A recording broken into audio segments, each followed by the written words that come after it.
പ്രേക്ഷകർക്ക് അറിയാം, നമ്മുടെ സ്വപ്ന പദ്ധതിയാണ് വിഴിഞ്ഞം അന്താരാഷ്ട്ര തുറമുഖം. LDF സർക്കാർ വളരെ പ്രതീക്ഷയോടുകൂടി സ്വപ്ന പദ്ധതിയായി കൊണ്ടുവരുന്ന വിഴിഞ്ഞം അന്താരാഷ്ട്ര തുറമുഖം രാജ്യത്തിന് അഭിമാനമാകാൻ ഒരുങ്ങുകയാണ്. നിരവധി പ്രതിസന്ധികൾ തരണം ചെയ്താണ് വിഴിഞ്ഞം യാഥാർത്ഥ്യമാകുന്നത് എന്നതറിയാം. നമുക്ക് വായ്പയായി ലഭിച്ച VGF വിധത്തിൽ ഉള്ള കേന്ദ്ര സർക്കാരിൻ്റെ നടപടികൾ നമുക്കറിയാവുന്നതാണ്. വലിയ പ്രതിസന്ധികൾ നേരിടുന്നുണ്ട് സംസ്ഥാന സർക്കാർ ഈ സമയം എന്നതാണ്. അത് ആ പദ്ധതി പൂർത്തിയാക്കുന്നതിന് വേണ്ടി മെയ് 2-നാണ് കമ്മീഷനിങ്. പ്രധാനമന്ത്രി കമ്മീഷൻ ചെയ്യുന്നതോടുകൂടി ആഗോള ചരക്ക് ഗതാഗതത്തിന്റെ ഹബ്ബായി വിഴിഞ്ഞം മാറാനൊരുങ്ങുകയാണ്. മാനസയുണ്ട് വിവരങ്ങൾ നൽകാൻ തിരുവനന്തപുരത്ത് നിന്ന്. മാനസ, ഗുഡ് മോർണിംഗ്. മാനസ,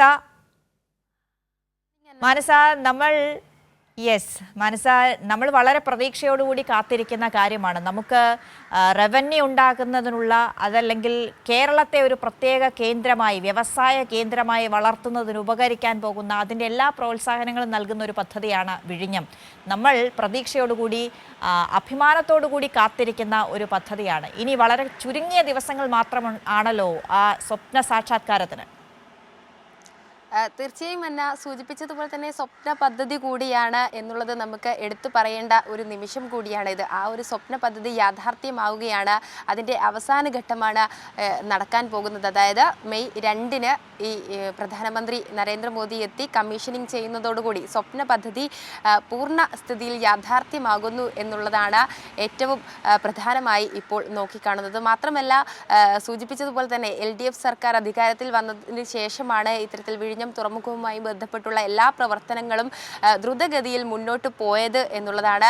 മാത്രമല്ല, ഇത്തരത്തിൽ പ്രകൃതി ദുരന്തമായാലും അതോടൊപ്പം തന്നെ കേന്ദ്രത്തിൻ്റെ കർക്കശ നടപടികൾ, VGF ഫണ്ട് ഉൾപ്പെടെയുള്ള ഇതിൽ സ്വീകരിച്ച നടപടികളൊക്കെയും തന്നെ കേരളം കണ്ടതാണ്.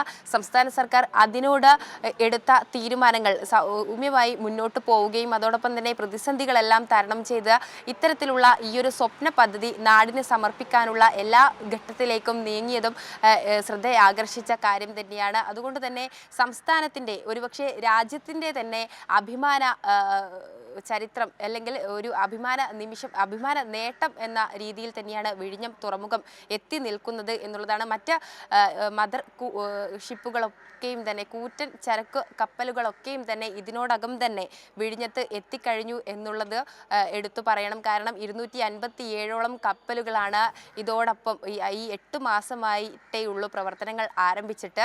ആ 8 മാസക്കാലത്തിനുള്ളിൽ 257ഓളം കപ്പലുകളാണ് ബർത്ത് ചെയ്തത്.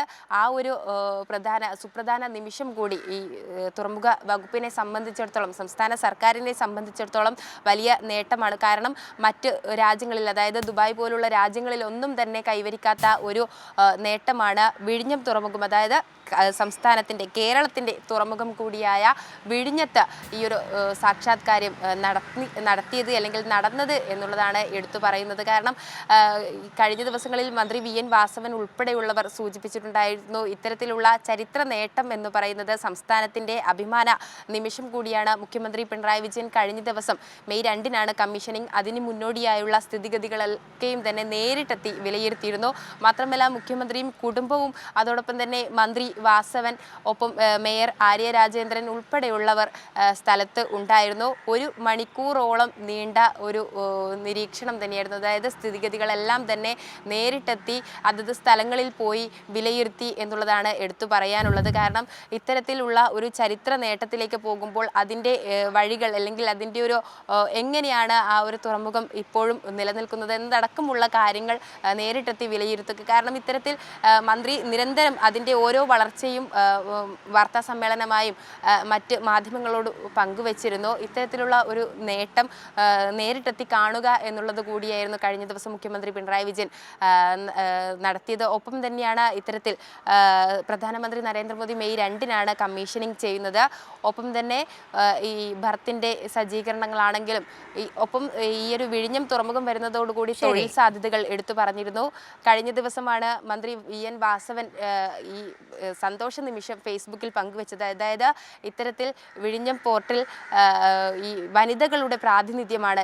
സംസ്ഥാന സർക്കാർ എപ്പോഴും വനിതാ പ്രാതിനിധ്യത്തിന് പ്രാമുഖ്യം നൽകിക്കൊണ്ടാണ് മുന്നോട്ട് പോകുന്നത്. വിഴിഞ്ഞം തുറമുഖത്തും ഈ ജോലി ചെയ്യുന്നവരിൽ ഒരു പങ്ക് അല്ലെങ്കിൽ ഒരു ശതമാനം വനിതകളുടെ ഒരു പ്രാതിനിധ്യം കൂടി കഴിഞ്ഞ ദിവസം മന്ത്രി എടുത്തു പറയുന്നുണ്ടായിരുന്നു. ഏതായാലും അഭിമാന നേട്ടത്തിലേക്ക് കടക്കാൻ ഇനി ദിവസങ്ങൾ മാത്രമാണ് ബാക്കിയുള്ളത് എന്നുള്ളതാണ്. പ്രധാനമന്ത്രി നരേന്ദ്രമോദി എത്തി മെയ് 2-ന് ഇതിൻ്റെ കമ്മീഷനിങ് ചെയ്യും. അന്ന. ശരി മാനസ, വിഴിഞ്ഞം അന്താരാഷ്ട്ര തുറമുഖത്തിന് കമ്മീഷൻ ചെയ്യാൻ ഇനി വളരെ ചുരുങ്ങിയ ദിവസങ്ങൾ മാത്രമാണ് ഉള്ളത്. മെയ് 2-ന് രാജ്യത്തിന് സമർപ്പിക്കുകയാണ്, ജനങ്ങൾക്ക് സമർപ്പിക്കുകയാണ്. ആഗോള വ്യവസായ ഹബ്ബായി മാറാൻ വിഴിഞ്ഞം ഒരുങ്ങുന്നു എന്നതാണ്. കമ്മീഷനിങ്ങിന് വേണ്ടിയിട്ടുള്ള എല്ലാ സജീവ ക്രമീകരണങ്ങളും നടന്നുകൊണ്ടിരിക്കുകയാണ് എന്നതാണ് മാനസ റിപ്പോർട്ട് ചെയ്യുന്നത് തിരുവനന്തപുരത്ത് നിന്ന്.